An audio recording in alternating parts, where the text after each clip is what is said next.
So when I got to Kenya, I got the opportunity to serve in a health clinic at the university. So we stayed at African Nazarene University. And I just kind of walked into the clinic one day. I had one of my friends from the university introduce me to this guy there named Steven, who was like the PA, he was the lab man, he was everything. And he just kind of threw me into a whole bunch of things over the next like 5 or 6 days.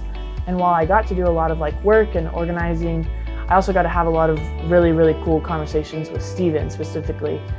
He became a really, really good friend of mine. I think the biggest obstacle on the trip was probably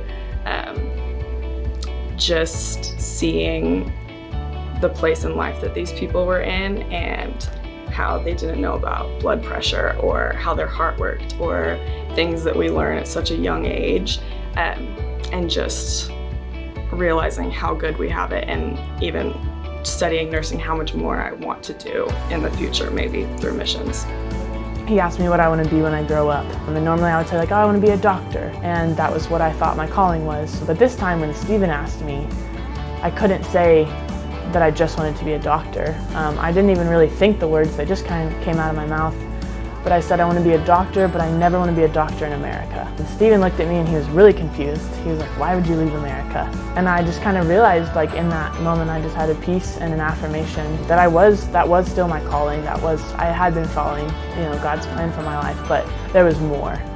There was more than I could have asked or imagined. I think my biggest takeaway is just that God is consistent in all places. He showed up for me in Cambodia more than I even would have thought. There was peace that was with me, I felt the entire time from the Lord. And also just meeting the people who are warm and inviting and exhibit so many characteristics of Christ. I think that was my biggest takeaway, was just encountering Christ even more in this place.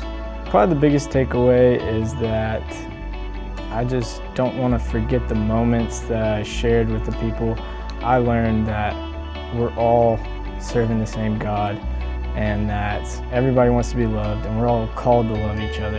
And so I want to bring that love that they showed me over there, and I want to show that to people here in my own community. The day before the day that I left, Steven said, I want to give you a Kenyan name, which we had kind of realized in the beginning of our trip was a really big deal.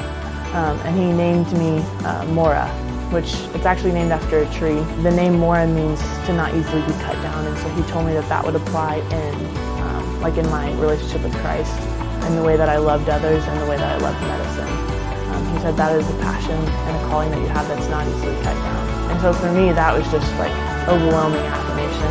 Also in my call to missions, just to be given that name. But I think God has just kind of shown me through this trip that there's so much more that He has for me. And so to have that willingness and that surrender, and just kind of go where I'm needed, and to just get to serve there as a doctor.